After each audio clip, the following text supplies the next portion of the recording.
Hello दोस्तों, नमस्कार। एक बार फिर से स्वागत है आपके अपने यूट्यूब चैनल देव जी के ट्रिक्स में। तो दोस्तों, हम यहाँ पर डेली जो देख सकते हैं सुबह 11 बजे आपके पेड एग्जाम का मॉडल पेपर आपका होता है और बेहतर तरीके का आपका यहाँ पर क्लास दी जा रही है। साथ में करंट अफेयर भी आपके अपडेटेड होते हैं। स्टैटिक जीके हो गया, स्पेशल डोज जो आपका होता है इस क्लास के जस्ट बाद यहाँ पर तुरंत इसी वीडियो में आपको देखने को मिलता है, इसलिए वीडियो को पूरा देखा करेंगे, है ना। अभी आपको हाल ही में आपको थोड़ा सा क्लासें कम मिल पा रही हैं, लेकिन जल्दी आपको ज़्यादा क्लास यहाँ पर मिलने लगेंगी। ठीक है। गुड मॉर्निंग, नमस्ते, जय हिंद, राधे राधे, गुड मॉर्निंग, हर हर राम महादेव, सभी को नमस्ते। उम्मीद है सब लोग अच्छे होंगे, स्वस्थ होंगे, मस्त होंगे, ज़बरदस्त होंगे और पढ़ाई करते रहिएगा भाई। ठीक है। सभी को नमस्ते, सभी को गुड मॉर्निंग, खुश रहिए, ईश्वर सफल बनाए। तो चलते स्टार्ट करते हैं और सुपर फास्ट तरीके से इस क्लास को हम लोग सॉल्व करेंगे। ठीक है। तो चलिए स्टार्ट करते हैं। पहला क्वेश्चन आपसे कह रहा है कि सिंधु घाटी के लोगों की एक महत्वपूर्ण रचना किसकी मूर्ति थी।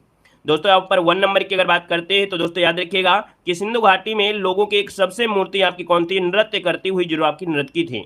मतलब ऑप्शन जो आपका है यहाँ पर बी नंबर इसका राइट हो जाएगा। और इसकी ढलाई जो आपकी है मोम कास्टिंग के माध्यम से आपकी हुई थी, ये भी क्वेश्चन पूछा गया था। तो ये मोम कास्टिंग के माध्यम से इसकी ढलाई यहाँ पर निर्मित है। दोस्तों ये क्वेश्चन पूछा गया है जो हम आपको बता रहे हैं। पिछली बार 2022 में क्वेश्चन पूछा गया था कि जो कांस्य की नर्तकी थी, है ना, ये कैसे बनाई गई थी, बताइएगा कैसे बनाई गई थी, है ना। तो कांसे से निर्मित मोम विधि द्वारा इसकी ढलाई की गई थी। दोस्तों याद रखिएगा, ठीक है ना। चलिए आगे बढ़िए। क्वेश्चन आपसे अगला पूछा गया है, कह रहा है भारत का नेपोलियन किसे कहा जाता है। चलिए बताइएगा, कह रहा है भारत का नेपोलियन जो कहते हैं वो किसे कहते हैं, इसका आंसर इनमें से क्या हो जाएगा। दोस्तों याद रखिए 2 का ऑप्शन बनेगा आपका डी नंबर। दोस्तों समुद्रगुप्त जिसका ऑप्शन आ रहा है यहाँ पर आपका डी नंबर है, बिल्कुल राइट आंसर यहाँ पर हो जाएगा। दोस्तों आगे बढ़िए। क्वेश्चन आपसे दिया गया है कि मध्य एशिया के किस शासक ने 1192 में उत्तर भारत पर विजय प्राप्त की थी। दोस्तों बताना है कि मध्य एशिया के किस शासक ने 1192 ईस्वी में उत्तर भारत पर विजय प्राप्त किया। तो दोस्तों याद रखिए ये है आपके भैया कौन, आपके महमूद गजनवी। कौन है, महमूद गजनवी, जो कि आपके तराइन का सेकंड युद्ध हुआ था। याद रखिए तराइन का सेकंड युद्ध आपका हुआ था। यहाँ पर आंसर आपका बी नंबर है, राइट हो जाएगा। नेक्स्ट क्वेश्चन को आते क्वेश्चन दिया गया है, कह रहे दिल्ली के किस सुल्तान के विषय में कहा गया है कि उसने रक्त और लौह की नीति अपनाई थी। दोस्तों जवाब देना है, आपका आंसर क्या होगा। गुड मॉर्निंग सभी को, गुड मॉर्निंग सभी को, राधे राधे। दोस्तों बताइएगा दिल्ली के किस सुल्तान के विषय में कहा गया है कि उसने रक्त और लौह की नीति अपनाई थी, 4 नंबर में। तो भैया 4 की अगर बात करते हैं तो ऑप्शन बी हो जाएगा आपका बलबन। क्या हो जाएगा, बलबन। इसका जो ऑप्शन है यहाँ पर राइट हो जाएगा, बलबन हो जाएगा, है ना। ये बहुत ही निरंकुश शासक था। ठीक है, अपने आप को खुद कहता था मैं ईश्वर हूं। दोस्तों नियामत खुद अपने आप को बोला था कि मैं खुद ईश्वर हूं। यहाँ पर आगे बढ़िए। क्वेश्चन आपसे अगला पूछा गया है कि बीबी का मकबरा निर्माण जो करवाया किसने करवाया था। दोस्तों बताना है बीबी का जो मकबरा है इसका निर्माण जो करवाया वो किसने करवाया। इसका ऑप्शन बनेगा यहाँ पर राइट क्या हो जाएगा, क्वेश्चन नंबर 5 लॉक करना है। ऑप्शन इसका राइट क्या हो जाएगा।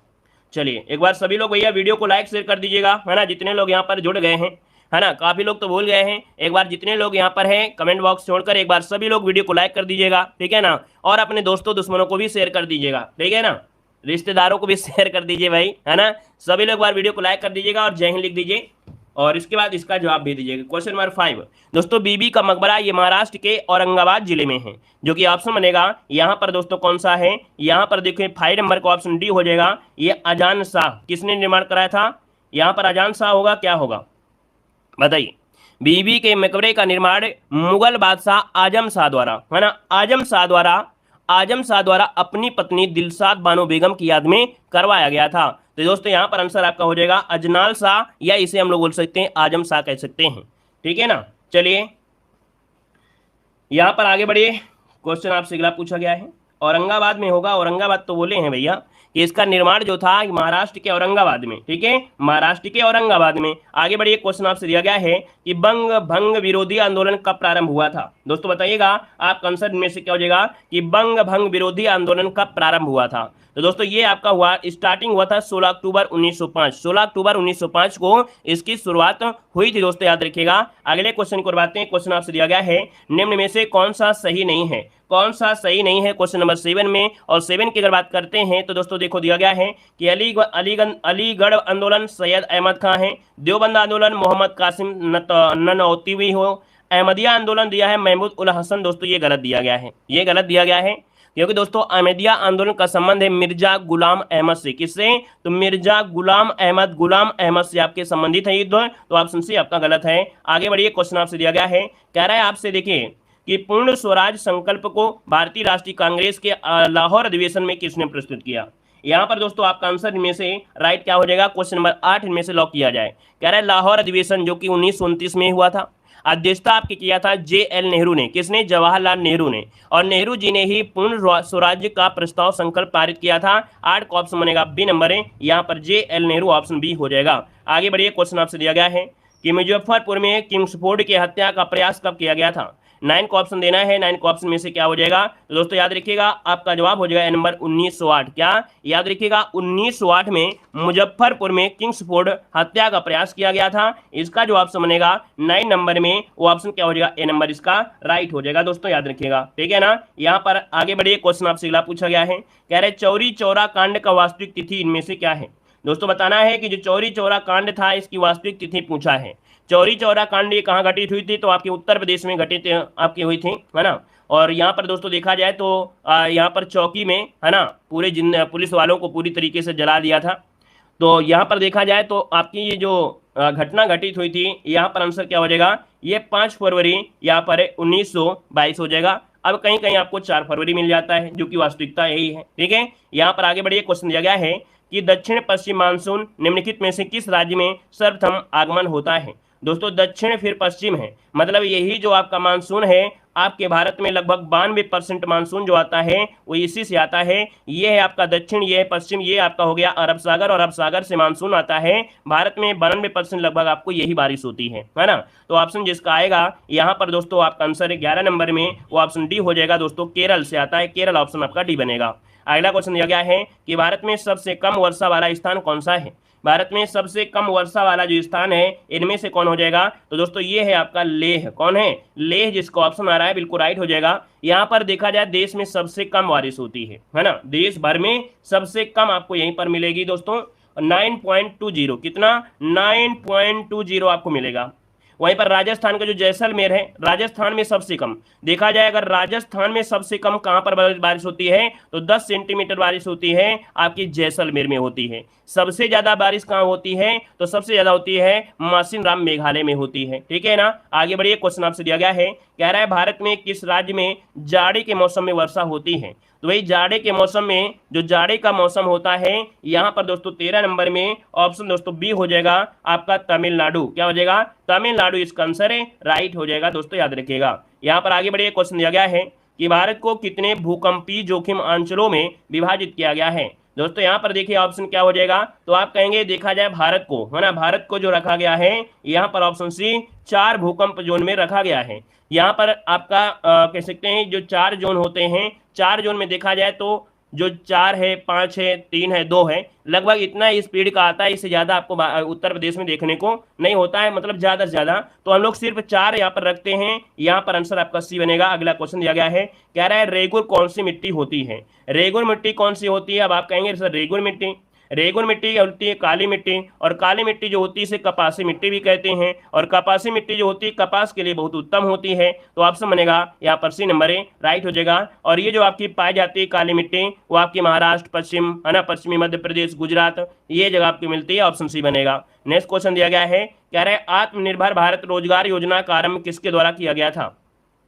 आत्मनिर्भर भारत रोजगार योजना का आरंभ किसके द्वारा किया गया था। दोस्तों यहाँ पर देखिए 16 नंबर में, तो 16 का ऑप्शन बी हो जाएगा। ये है आपकी निर्मला सीतारमण, निर्मला सीतारमण के द्वारा ये 2020 में किया गया था, 12 नवंबर 2020 को किया गया था। यहाँ पर दोस्तों आगे बढ़ते हैं, क्वेश्चन आपसे दिया गया है कि मिश्रित अर्थव्यवस्था का अर्थ क्या होता है। दोस्तों बताइएगा मिश्रित अर्थव्यवस्था क्या होती है। बहुत बार क्वेश्चन पढ़ाया गया है और ये इकोनॉमिक्स का क्वेश्चन बिल्कुल लाजवाब है। यहाँ पर जवाब दीजिए, आपका आंसर क्या हो सकता है, सभी को जवाब देना है। और जितने लोग भी यहाँ पर जुड़े हैं भाई, एक बार जितने लोग जुड़े हैं सभी लोग वीडियो को लाइक जरूर करिएगा, है ना। यहाँ पर जितने भी लोग हैं सभी लोग भैया लाइक से जरूर करिएगा। सभी चेहरे जाने पहचाने मिल रहे हैं। जो नए हैं वो लोग जय हिंद लिख दीजिए, ताकि पता चल पाए कि नहीं आप हमारे इस परिवार के सदस्य बन चुके हैं। तो जय हिंद जरूर लिखिएगा, ठीक है। मिश्रित अर्थव्यवस्था, दोस्तों यहाँ पर देखिए जवाब लगभग काफी लोगों के आगे हैं, प्रयास अच्छा है। दोस्तों याद रखिए जिसमें सार्वजनिक और निजी क्षेत्र का अस्तित्व होता है। यहाँ पर जो आंसर है आपका सी नंबर है, यहाँ पर राइट हो जाएगा। दोस्तों नोट कर लीजिएगा, ठीक है ना। चलिए जय हिंद भैया, जय हिंद, जय हिंद। अगला है भारत में जीएसटी कब लागू किया गया था। भारत में जीएसटी कब लागू किया गया था। वस्तु एवं सेवा कर दोस्तों याद रखिएगा 2017 में, और डेट अगर आपसे पूछता है तो आप कहेंगे सर जुलाई में किया गया था, जो कि ऑप्शन बनेगा ए नंबर है। याद रखिए 1 जुलाई 2017 को भारत में जीएसटी लागू किया गया था। क्लियर है ना, ये सब पॉइंट क्लियर है। चलिए यहाँ पर आगे बढ़िए, क्वेश्चन आपसे अगला पूछा गया है, कह रहा है अंतर्राष्ट्रीय श्रम संगठन का मुख्यालय कहाँ पर है। चलिए जय हिंद भैया, जय हिंद सभी को, गुड मॉर्निंग। अंतर्राष्ट्रीय श्रम संगठन का आज मुख्यालय आपके कहां पर है दोस्तों, 19 नंबर में। तो 19 को ऑप्शन में से क्या होगा, आप कहेंगे सर स्थापना 1919 में हुई थी, और 1919 में हुई थी तो ये आपके कहां पर हुई थी, ये स्विट्जरलैंड में हुई थी, जिनेवा के स्विट्जरलैंड में हुई थी। यहाँ पर ऑप्शन डी हो जाएगा जिनेवा, जो कि आपकी स्विट्जरलैंड हो जाएगा दोस्तों। क्लियर है। यहाँ पर आगे बढ़िए, आपसे दिया गया है, कह रहे हैं विधानसभा के भंग होने पर विधानसभा अध्यक्ष कब तक अपने पद पर बना रह सकता है। मतलब कि अगर विधानसभा भंग हो चुकी है तो भैया यहाँ पर विधानसभा का जो अध्यक्ष होता है वो अपने पद पर बना रह सकता है, और ये बना रह सकता है कब, तो आपका जवाब क्या हो जाएगा, यहाँ पर बताना है 21 नंबर में। तो आपका जवाब हो जाएगा कि जब तक नई विधानसभा की बैठक नहीं होती, अर्थात नई विधानसभा की पहली बैठक तक वो विधानसभा का अध्यक्ष बना रह सकता है। ऑप्शन डी इसका राइट हो जाएगा। आगे बढ़िए, क्वेश्चन दिया गया है कि लोकसभा सदस्य चुने जाने हेतु न्यूनतम आयु कितनी निर्धारित है। लोकसभा सदस्य चुने जाने हेतु न्यूनतम आयु जो है निर्धारित है वो आपकी कितनी है दोस्तों। यहाँ पर 22 नंबर का ऑप्शन लॉक करना है। जवाब इनमें से क्या हो जाएगा, तो दोस्तों यहाँ पर लोकसभा सदस्य चुने जाने की न्यूनतम आयु जो होती है वो कितनी होती है, आप कहेंगे सर 25 वर्ष होती है। और अगर आपसे पूछे आर्टिकल कौन होता है, तो आर्टिकल नंबर आपका 84 के अंतर्गत आपका है, ऑप्शन सी हो जाएगा राइट। नेक्स्ट क्वेश्चन को आते हैं। क्वेश्चन दिया गया है कि भारतीय संविधान सभा में कुल कितनी महिला सदस्य थी। भारतीय संविधान सभा में कुल कितनी महिला सदस्य थी दोस्तों, 23 नंबर में।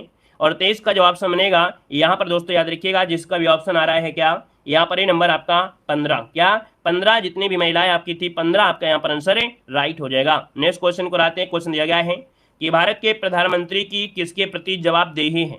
बताना है कि भारत के जो प्रधानमंत्री हैं किसके प्रति जवाबदेही होती है दोस्तों। एक आर्टिकल होता है 75 का थर्ड, कौन, आर्टिकल नंबर 75 का थर्ड।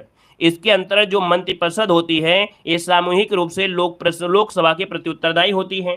तो आप कहेंगे सर इसका ऑप्शन जो बनेगा यहाँ पर क्या हो जाएगा, लोकसभा हो जाएगा। याद रखिएगा जो मंत्रिपरिषद होती है सामूहिक रूप से लोकसभा के ही प्रति उत्तरदायी होती है। क्यों, क्योंकि मंत्रिपरिषद का प्रधान जो होता है प्रधानमंत्री होता है, और प्रधानमंत्री भी लोकसभा के प्रति जवाबदेही होगा। तो ऑप्शन दोस्तों सी नंबर है राइट हो जाएगा। नेक्स्ट क्वेश्चन कराइए। क्वेश्चन दिया गया है कि संविधान की व्याख्या का अंतिम अधिकार किसे दिया गया है। बिल्कुल आपके लेवल के क्वेश्चन आपके हैं, बहुत ही बेहतर आपके हैं, है ना। ये मत समझिए बहुत हार्ड लेवल, वैसे बिल्कुल नॉर्मल आता है। हर बार आप देखते हैं कि जो एग्जाम होता है आपका बिल्कुल नॉर्मल होता है ना। ऐसे ही क्वेश्चन बिल्कुल प्यारे प्यारे क्वेश्चन मिलेंगे, है ना। यहाँ पर दोस्तों 25 नंबर की अगर बात करते हैं तो जवाब क्या हो जाएगा, जवाब हो जाएगा ऑप्शन ए नंबर। याद रखिएगा सर्वोच्च न्यायालय, क्या सर्वोच्च न्यायालय दोस्तों, ऑप्शन में से राइट हो जाएगा आपका ए नंबर राइट हो जाएगा दोस्तों, ठीक है ना। यहाँ पर आगे बढ़िए, क्वेश्चन दिया गया है, कह रहा है निम्न में से कौन सी बायोगैस संयंत्र में उत्पन्न नहीं होती है। बायोगैस संयंत्र में उत्पन्न नहीं होता है दोस्तों। बायोगैस में जो आपकी नहीं होती है वो आपकी कौन दोस्तों, ये जब गैसें होती हैं कोयले के दहन से उत्पन्न होती हैं। और बायोगैस में जैसे CH4 है, CO2 है, N2 है, H2 है। लेकिन जो आपका कार्बन मोनोऑक्साइड है, कौन सा ऑप्शन, यहाँ पर डी नंबर है। याद रखिएगा ऑप्शन यहाँ पर डी या CH4 क्या बनेगा, हाँ डी बनेगा। याद रखिए जो कार्बन मोनोऑक्साइड है ये गैस आपके बायोगैस संयंत्र में आपकी नहीं होती है दोस्तों, याद रखिएगा।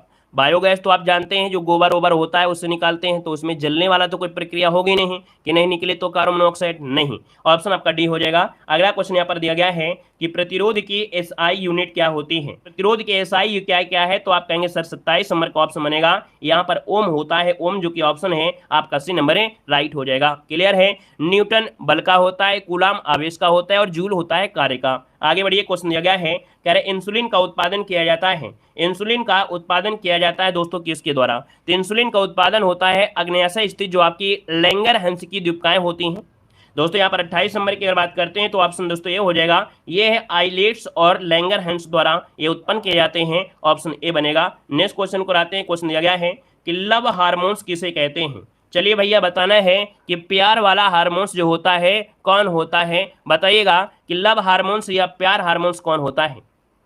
चलिए तो दोस्तों यहाँ पर देखिए आपका आंसर 29 नंबर में जवाब देना है। यहाँ पर आंसर जो आपका है राइट क्या हो जाएगा। चलिए सब कुछ सीखते हैं तो ये भी सीख लीजिए। यहाँ पर आंसर जो आपका बनेगा यहाँ पर राइट क्या हो जाएगा। तो दोस्तों यहाँ पर देखिए आपका जो आंसर आ रहा है काफ़ी लोगों ने दिया है, याद रखिए इसका जो ऑप्शन है यहाँ पर ऑप्शन डी ऑक्सीटोसिन हार्मोन्स। क्या है? ऑक्सीटोसिन हार्मोन्स जो होता है वो आपका क्या होता है? लव हार्मोन्स होता है। अब ये सिर्फ यहीं से लव हार्मोन्स नहीं है, यहीं से लव हार्मोन्स नहीं है। याद रखिएगा कि जो आपके जानवर होते हैं, अर्थात तो जानवर होते हैं, अगर बच्चा उस समय दूध पी रहा है, माता के अंदर भी यहाँ पर क्या होता है? ऑक्सीटोसिन होता है। अगर यहाँ पर माता अगर बच्चे के अगर जैसे बच्चा दूध पी रहा है तो उस समय भी जो आपका होता है ऑक्सीटोसिन हार्मोन्स होता है, ठीक है ना। यहाँ पर जानवरों में आप देखते होंगे एक इंजेक्शन लगाया जाता है दूध उतारने के लिए, इंजेक्शन लगाया जाता है जानवरों में दूध उतारने के लिए, वो ऑक्सीटोसिन वाला ही इंजेक्शन होता है दोस्तों, याद रखिएगा, ठीक है ना। तो दोस्तों याद रखिए इसका ऑप्शन आपका डी नंबर है राइट हो जाएगा। याद बोला जाए कि भैया खतरनाक आपका हार्मोन्स कौन होता है ना, ये तो लव हार्मोन्स हो गया, लेकिन एक हार्मोन्स ये होता है ताजगी वाला, है ना, वो कौन सा होता है? तो वो कौन सा होता है बताना है, वो लड़ो उड़ो के नाम से जानते हैं, एड्रेलिन करके आपका होता है, एड्रेलिन हार्मोन्स वो लड़ो उड़ो के नाम से जानते हैं। यहाँ पर आगे बढ़िए, क्वेश्चन दिया गया है निम्नलिखित में से कौन सी सुमेलित नहीं है? कौन सुमेलित नहीं है दोस्तों? 30 नंबर में ऑप्शन देना है, आपका आंसर क्या हो जाएगा दोस्तों? 30 नंबर की अगर बात करते हैं तो दोस्तों ऑप्शन क्या हो जाएगा यहाँ पर दोस्तों? ये हैं आपके सुमेलित नहीं है पेलेड, यहाँ पर दिया है लाइसोसोम। दोस्तों याद रखिएगा कि जो आपके पेलेड हैं लाइसोसोम को खोज की थी, यहाँ पर लाइसोसोम नहीं है, राइबोसोम है। क्या है? राइबोसोम होगा, राइबोसोम होगा, राइबोसोम आपका यहाँ पर हो जाएगा, राइबोसोम की खोज की थी, है ना। तो ये आपका गड़बड़ है। वहीं पर रॉबर्ट ब्राउन ने केंद्रक की खोज किया था, वल्टर फ्लेमिंग ने समसूत्री विभाजन की खोज किया था, फार्मट और मुरे ने अर्धसूत्री विभाजन की खोज किया था, ठीक है। आगे बढ़िए, क्वेश्चन आपसे अगला पूछा गया है, कह रहा है निम्नलिखित शब्द युग में स्त्रीलिंग शब्द युग्म का चयन करना है। का जो 56 नंबर आपका है ऑप्शन में से क्या होगा? जवाब देना है, आपका आंसर में से राइट क्या हो जाएगा? जल्दी से बताइए यहाँ पर आंसर क्या होगा। चलिए भैया यहाँ पर देखा जाए तो 56 का ऑप्शन लगभग आ रहा है आपका 80 नंबर है दोस्तों। ये को दिया गया है माता दिया है, पिता दिया है ना। फिर यहाँ पर कह रहा है कि चाय दिया है और पानी दिया है, गाय दिया है और गायिका दिया गया है। कह रहा है युग में स्त्रीलिंग, तो भैया स्त्रीलिंग देखा जाए गाय और गायिका दोनों ही क्या है? दोनों ही क्या है? आपकी स्त्रीलिंग है। ऑप्शन आपका 80 नंबर है, राइट हो जाएगा। नेक्स्ट क्वेश्चन को आते हैं। क्वेश्चन दिया गया है कि निम्न श्रम सुत शब्द का अर्थ क्या होता है? श्रम सुत मतलब होता है कि बोलने में दोस्तों आपको एक जैसे लगेंगे। अगर हम बोलते हैं तो अगर आप सुन रहे हैं तो लगेगा कि सर ने एक ही शब्द बोला है, लेकिन डिफरेंस कहीं ना कहीं होता है। ये डिफरेंस होता है दोस्तों, ऋत मतलब होता है सत्य और ऋतु मतलब होता है मौसम। यहाँ पर ऑप्शन जो आपका है आपका बी नंबर है, यहाँ पर राइट हो जाएगा दोस्तों, नोट करिएगा, बी नंबर बन जाएगा। चलिए आगे बढ़िए, क्वेश्चन आपसे अगला पूछा गया है कि इसमें से अश्व का पर्यायवाची कौन सा नहीं है? अश्व का पर्यायवाची इनमें से कौन सा नहीं है दोस्तों? यहाँ पर आंसर को लॉक करना है। आपका जवाब इनमें से क्या हो जाएगा दोस्तों? 58 नंबर में। और 58 की अगर हम बात करते हैं तो ऑप्शन क्या बनेगा? नोट करिएगा, ऑप्शन बी हो जाएगा दोस्तों। ये है आपका कुरंग। कुरंग दोस्तों यहाँ पर, हाँ यहाँ पर नई शब्द आपका है ना, तो अश्व का पर्यायवाची तुरंग होता है होता है, सैंधव होता है। कुरंग नहीं हो, कुरंग होता है हिरण का। किसका होता है? हिरण का होता है। कहा जाता है कि हिरण का जो रंग है वो आपका अच्छा नहीं है। हिरण में बस एक एक दिक्कत है कि उसका रंग अच्छा नहीं है। अच्छा ये बताइए हिरण में अच्छा क्या लगता है आप लोगों को? भाई हिरण को कहा गया है कुरंग कहा गया है ना, क्योंकि भैया उसका कलर अच्छा नहीं होता है ना, ये देखने में अच्छा नहीं होता है रंग। तो आप बताइए कि हिरण को लोग लाइक क्यों करते हैं? किस वजह से लाइक करते हैं हिरण को? क्या देख कर यहाँ पर लाइक करते हैं? बता सकते हैं कोई? किसी ऐसा आपका अगर हो आपके अंदर? बिल्कुल सही है, जवाब आ गए हैं आंखें। हिरण की जो आंखें होती हैं दोस्तों वो बड़ी बड़ी आंखें होती हैं, और जिसकी भी आंखें बड़ी होती हैं उसे सुंदर माना जाता है ना। कोई लड़की देखिए उसकी आंखें अगर बड़ी बड़ी होती हैं कहीं ना कहीं थोड़ा सा अच्छा लगती है, ठीक है। अब इतना नहीं कि बहरा बिल्कुल बल्ब जैसे निकल आए, ठीक है ना। तो यहाँ पर आंसर आपका बी राइट हो जाएगा। यहाँ पर आगे बढ़िए, क्वेश्चन दिया गया है कि निम्न में से शुद्ध वाक्य का चयन करना है। 59 को ऑप्शन देना है, आपका आंसर इनमें से राइट क्या हो जाएगा? हाँ ये आंखों से प्यार हो जाता है, आंखें वो खतरनाक होती हैं, है ना। कहते हैं हिरनी जैसे आंखें, ये नहीं होनी चाहिए। चलिए बताइए, यहाँ पर आइए, क्वेश्चन नंबर आपका 59 दिया है और 59 का ऑप्शन की अगर बात करते हैं तो दोस्तों देखो दिया गया है शुद्ध। कह रहा है आज घोड़ा दौड़ भी होगी, है ना। ये शुद्ध वाक्य लग रहा है क्या? डी वाला देखिए आपका 59 का ऑप्शन डी पर आइएगा कि गरीबों के लिए निःशुल्क शिक्षा की व्यवस्था है। बिल्कुल सही है ऑप्शन दोस्तों, आपका डी नंबर है, यहाँ पर राइट हो जाएगा, डी नंबर बन जाएगा, ठीक है ना। चलिए यहाँ पर आगे बढ़िए, क्वेश्चन आपसे अगला पूछा गया है। कह रहे हैं मधुशाला के जो लेखक हैं वो आपके कौन हैं? मधुशाला के जो लेखक हैं आपके कौन हैं? यहाँ पर 60 नंबर में। और 60 की अगर बात करते हैं तो मधुशाला से यहाँ पर देखिए आपका आंसर हो जाएगा 80 नंबर है, यह हरिवंश राय बच्चन आपका जवाब राइट हो जाएगा। आगे बढ़ते हैं, क्वेश्चन नंबर आपका 56 नंबर दिया गया है और आपसे कह रहा है कि मिशन मौसम के तहत पहला क्लाउड चैम्बर कहां पर स्थापित किया गया है? चलिए यहाँ पर जवाब देना है, आपसे कह रहा है कि मिशन मौसम के तहत पहला क्लाउड चैम्बर कहां पर स्थापित किया गया है। यहाँ पर 56 नंबर है और 56 की बात करते हैं तो ऑप्शन आपका ये हो जाएगा, ये आपकी पुणे में कहाँ पर है, तो आपका ये क्लाउड चैम्बर है, ये आपके पुणे में है, यानी कि जो भारतीय उष्णकटिबंधीय मौसम विज्ञान संस्थान है कहाँ पर, पुणे में है, स्थापित किया गया है। ये भारत में अपनी तरह का पहला चैम्बर है जो मानसून के बादलों का अध्ययन करता है ना, उनके गुणों पर ध्यान केंद्रित करता है। तो ऑप्शन नंबर आपका फर्स्ट राइट हो जाएगा। क्वेश्चन नंबर आपकी 57 की ओर चलते हैं और आपसे कह रहा है कि गान नगाई उत्सव कहाँ पर मनाया गया है। गान नगाई उत्सव है और ये कहाँ पर मनाया गया है। 57 नंबर की बात करते हैं तो दोस्तों याद रखिएगा, आपका जो आंसर बनेगा वो राइट हो जाएगा आपका, ये मणिपुर मनाया गया है, गान नगाई उत्सव है, ठीक है ना। यहाँ पर देखा जाए तो ये मुख्य रूप से मणिपुर में भी और कुछ जगह नागालैंड में भी मनाया जाता है और ये फसल कटाई के बाद का महोत्सव है, यानी सर्दियों के मौसम में मनाया जाने वाला है और इसे रोशनी के त्योहार के रूप में जानते हैं। यानी गान नगाई जो उत्सव है इसको रोशनी का त्योहार भी कहते हैं। क्या बोलते हैं, रोशनी का त्योहार भी यहाँ पर कहा जाता है, याद रखिए, रोशनी का त्योहार के नाम से जानते हैं। क्वेश्चन नंबर आपका दिया 58 में और आपसे कह रहा है तमिलनाडु के कुडनकुलम परमाणु संयंत्र के लिए 1000 MW की है ना जो छठी और अंतिम इकाई का निर्यात किस देश ने यहाँ पर किया है। यहाँ पर आपका जो आंसर है वो आपका आंसर क्या हो जाएगा, तो दोस्तों ये आपके रूस के लिए है, यानी तमिलनाडु का जो कुडनकुलम संयंत्र है वो रूस ने भेजा है, छठा परमाणु रिएक्टर रूसी सरकार के, तो ऑप्शन आपका डी रूस आपका हो जाएगा। क्वेश्चन नंबर आपका 59 दिया गया है और आपसे कह रहा है ईरान ने किसी अपनी भविष्य की राजधानी के रूप में अपनाने की घोषणा यहाँ पर योजना बनाई है। चलिए 59 की बात करते हैं तो 59 जो आपका दिया गया है दोस्तों याद रखिए, ईरान ने अपनी भविष्य की राजधानी के रूप में जो आपका दिया है मकरान, है ना, क्या है मकरान, जो कि ऑप्शन नंबर आपका फर्स्ट यहाँ पर राइट हो जाएगा। यहाँ पर जो तेहरान की जनसंख्या है वो बढ़ रही है, बिजली पानी की जैसी कमी हो रही है, इनसे सबसे निपटने के लिए मकरान जो कि ईरान के दक्षिणी तट पर स्थित है उसके लिए यहाँ पर योजना बनाई है, ऑप्शन नंबर आपका फर्स्ट राइट हो जाएगा। क्वेश्चन नंबर आपके 60 की ओर चलते हैं और आपसे कह रहा है केंद्र सरकार ने किसकी अध्यक्षता में परमाणु ऊर्जा आयोग का पुनर्गठन किया है। यहाँ पर जवाब देना है, आपका जो आंसर बनेगा इनमें से राइट क्या हो सकता है। चलिए भाई, यहाँ पर देखा जाए तो आप लोगों में से काफी लोगों के जवाब यहाँ पर आ भी रहे हैं। हमने कहा सर परमाणु ऊर्जा आयोग का पुनर्गठन किसकी अध्यक्षता में है, तो जवाब यहाँ पर आ गए हैं 60 नंबर का, कुछ लोगों ने जवाब दिया भी है। यहाँ पर अजीत कुमार मोहंती, जिन्हें एके मोहंती कहते हैं, एके मोहंती भी कहते हैं, ऑप्शन नंबर आपका सी राइट। अगले क्वेश्चन को आते हैं, क्वेश्चन दिया गया है, कह रहा है आपसे यहाँ पर बताइएगा यहाँ पर दिया गया है भारतीय राज्यों में राज्यपाल की नियुक्ति कौन करता है। भैया राज्यों में राज्यपाल की नियुक्ति जो करता है वो कौन करता है, दोस्तों जवाब देना है, आप कंसन में से क्या हो जाएगा। जय हिंद भैया, जय हिंद, सभी को वेलकम है। दोस्तों 81 की अगर बात कर लेते हैं तो आपका आंसर क्या हो जाएगा, यहाँ पर जवाब देना है दोस्तों 81 को ऑप्शन सी हो जाएगा। यहाँ पर राष्ट्रपति क्या होता है, राष्ट्रपति नियुक्त करता है और राष्ट्रपति हटा भी सकता है ना, तो इसको ऑप्शन बनेगा यहाँ पर सी नंबर है। अगले क्वेश्चन को बढ़ते हैं, क्वेश्चन दिया गया है कि दादा साहब फाल्के पुरस्कार किस क्षेत्र में दिया जाता है। दादा साहब फाल्के पुरस्कार जो दिया जाता है ये किस क्षेत्र में दिया जाता है, दोस्तों आपका आंसर क्या होगा, तो आप कहेंगे सर सिनेमा के क्षेत्र में देते हैं, ऑप्शन बी नंबर इसका राइट हो जाएगा। अगर हम आपसे पूछे भैया कि यहाँ पर जो आपका है जैसे पद्मश्री होता है तो खेल के लिए, कला के लिए इनके होता है, अर्जुन पुरस्कार खेल के लिए होता है, ठीक है ना। आगे बढ़िए, क्वेश्चन दिया गया है कि काम सूत्र के लेखक आपके कौन हैं। काम सूत्र के जो लेखक हैं वो आपके कौन है दोस्तों, 83 को ऑप्शन देना है, आपका राइट आंसर में से क्या हो जाएगा। तो दोस्तों काम सूत्र के हैं आपके कौन, महर्षि वात्स्यायन। यहाँ पर आंसर जो आपका है आपका ए नंबर इसका राइट हो जाएगा, महर्षि वात्स्यायन इसका आंसर है, राइट हो जाएगा ए नंबर, ठीक है ना। 1800 लगभग देखा जाए तो 1800 प्लस के पहले यहाँ पर ये सब्जेक्ट एक कॉमन था, सबको ज्ञान देते थे। अभी एक मूवी बनी है, अभी अक्षय कुमार की एक मूवी आई है, शायद वो कौन सी आई है याद नहीं है, उसमें से यही पूरा उसमें बताया गया है कि अब के समय जो जनरेशन है उसको पूरा नॉलेज नहीं होता है, गलत कदम उठा लेते हैं। लेकिन पहले क्या था, एक कॉमन एक सब्जेक्ट हुआ करता था जिसमें पूरी तरीके से बच्चों को शिक्षित किया जाता था। यहाँ पर आगे बढ़िए, क्वेश्चन आपसे दिया गया है कि महर्षि कृषि अनुसंधान परिषद का मुख्यालय कहाँ पर स्थित है। दोस्तों बताना है, आपका आंसर है यहाँ पर है राइट क्या हो जाएगा, बताइएगा कि क्या दिया है कि भारतीय कृषि अनुसंधान परिषद का मुख्यालय जो आपका है यहाँ पर क्या हो जाएगा। तो दोस्तों यहाँ पर देखिए 84 नंबर लॉक करिएगा, ये है आपके नई दिल्ली, और नई दिल्ली कहाँ पर है, ऑप्शन सी नंबर इसका राइट हो जाएगा, नई दिल्ली में। और इसकी स्थापना 16 जुलाई 1929 को की गई थी, 16 जुलाई 1929 यहाँ पर राइट हो जाएगा। यहाँ पर आगे बढ़िए, क्वेश्चन आपसे अगला पूछा गया है, कह रहा है पेरिस शहर किस नदी के किनारे बसा हुआ है।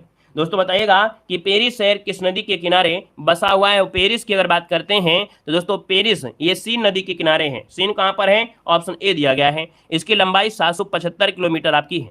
पेरिस की अगर राजधानी पूछ लेते हैं, पेरिस की राजधानी क्या है, तो आप कहेंगे सर फ्रांस है। क्या है, फ्रांस है सर, फ्रांस नहीं है, फ्रांस है, याद रखिए, ठीक है। आगे बढ़िए, क्वेश्चन दिया गया है कि दची ग्राम राष्ट्रीय उद्यान कहाँ पर स्थित है। दची ग्राम राष्ट्रीय उद्यान जो आपका है ये कहाँ पर है दोस्तों, आपका जवाब क्या हो जाएगा, 86 नंबर लॉक किया जाएगा।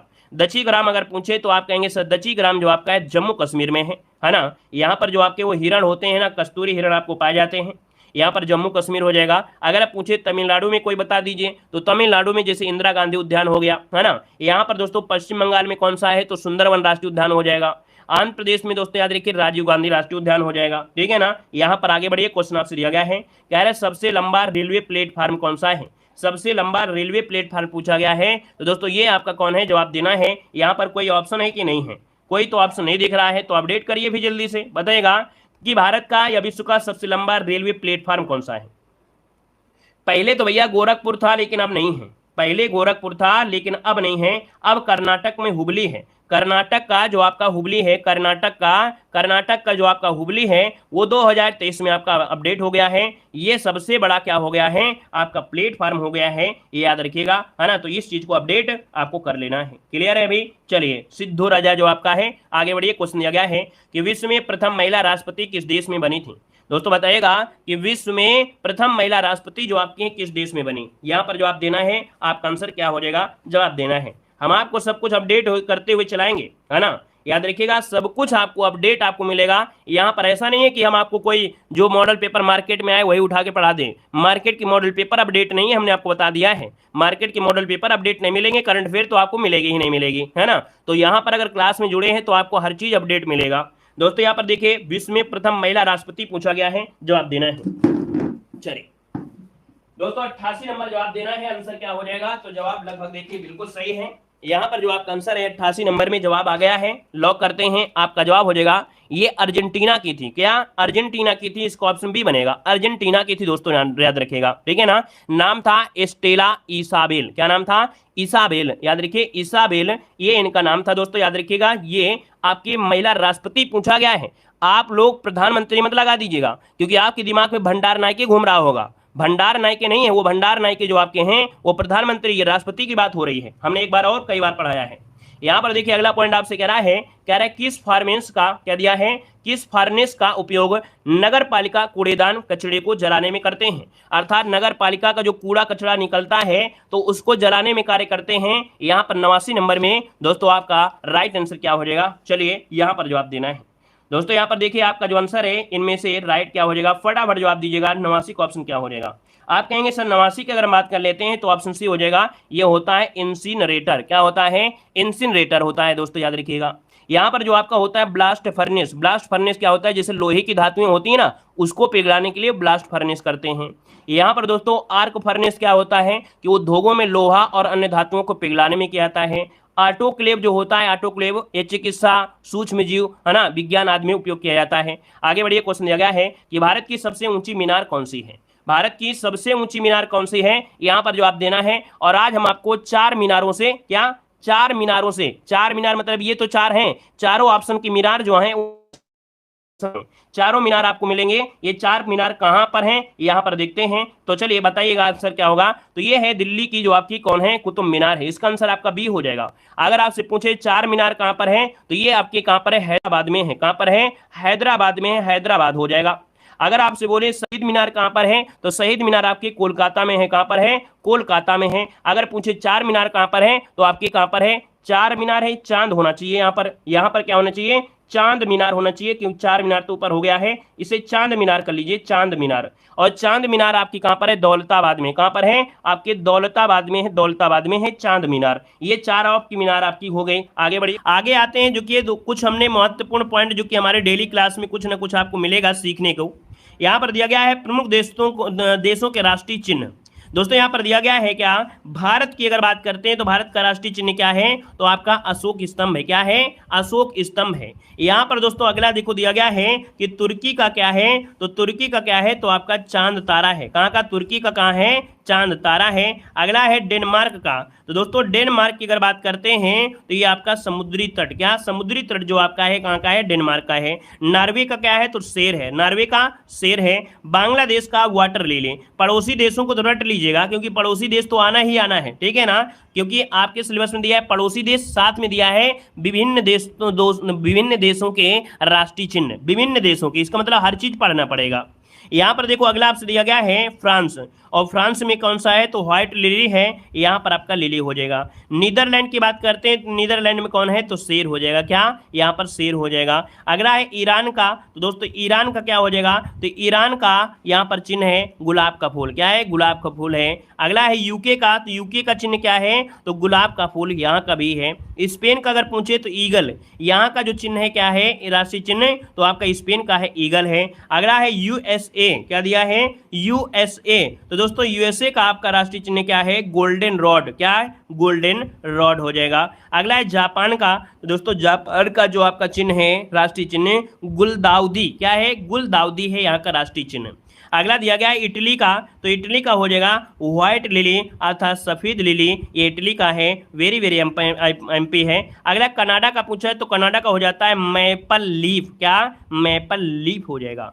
अगला आपसे दिया गया है ऑस्ट्रेलिया का, तो दोस्तों ऑस्ट्रेलिया का क्या है, तो दोस्तों याद रखिए ऑस्ट्रेलिया का यहाँ पर वेटल, क्या है, वेटल यहाँ पर हो जाएगा वेटल। आगे आपका दिया गया है रूस का, तो रूस का है डबल हेडेड ईगल, और न्यूजीलैंड का है कीवी, याद रखिए न्यूजीलैंड का कीवी, जो कि बहुत बार पूछा भी गया है। यहाँ पर अगला आपसे दिया गया है क्या, यहाँ पर अगला आपसे दिया गया है प्रमुख देशों के राष्ट्रीय स्मारक, क्या प्रमुख देशों के राष्ट्रीय स्मारक। दोस्तों देख सकते हैं कि जो आपका क्वेश्चन यहाँ से बनता ही बनता है। यहाँ पर दिया गया है झुकी हुई मीनार कहाँ पर है, ये चीज़ जो हम पढ़ा रहे हैं वो स्पेशल आपको मिल जाएंगे अलग से, क्योंकि आप कहाँ ढूंढोगे भाई, आपके मन में आया कि हम रिवीजन कर लें, और रिवीजन करने के लिए आप सोचोगे कौन सा मॉडल पेपर में सर ने पढ़ाया था, इसलिए इनको अलग से हम पढ़ा देंगे, अलग से प्लेलिस्ट बना देंगे ताकि आराम से आप पढ़ पाओगे, ठीक है। यहाँ पर रिवीजन होगा, अलग से भी आपका रिवीजन होगा, ठीक है। देखो दिया है झुकी हुई मीनार, ये आपकी पीसा में है ना, जो कि देश कौन है, इटली आपका है। यहाँ पर क्रेमलिन, ये मॉस्को में है, रूस में है। पार्थनान ये आपके एथेंस, जो कि आपके यूनान में है। अगला है आपका एम्पेरियल पैलेस, एम्पेरियल पैलेस आपके टोक्यो, जो कि जापान में है। ग्रेट वॉल है ना, ये ग्रेट वॉल कहाँ पर, उत्तर चीन में है, वो भी कहाँ पर, चीन में। अगला है ओपेरा हाउस, तो ये सिडनी में है, जो कि ऑस्ट्रेलिया में है। पिरामिड कहाँ मिलेंगे, तो गीजा, गीजा जो कि आपके मिस्र में हो जाएंगे। एफिल टावर कहाँ मिलता है, तो भैया याद रखिएगा यहाँ पर एफिल टावर आपके पेरिस, जो कि आपके फ्रांस देश में है। पवन चक्की आपके किंडर डिस्क, जो कि आपके डेनमार्क में, याद रखिए पवन चक्की नाम आता है तो आप डेनमार्क भूलिएगा मत। अगला दिया गया है स्टैचू ऑफ लिबर्टी, और स्टैचू ऑफ लिबर्टी कहाँ पर है, तो आपके न्यूयॉर्क, जो कि यूएसए में है। और ताजमहल जो कि आप देखते हैं आपके भारत में है। एक क्वेश्चन आपको कमेंट बॉक्स में कमेंट करना है कि जो ताजमहल भद्दा हो रहा है, मटमैला हो रहा है, गंदा दिख रहा है, इसकी जो शाइनिंग है वो जा रही है, वो कौन सी गैस की वजह से इसकी शाइनिंग जा रही है। ताजमहल भद्दा हो रहा है, हल्का सा कालापन आ रहा है, कौन सी गैस की वजह से कालापन आ रहा है। तो ठीक है, धन्यवाद सभी को, जय हिंद, वंदे मातरम।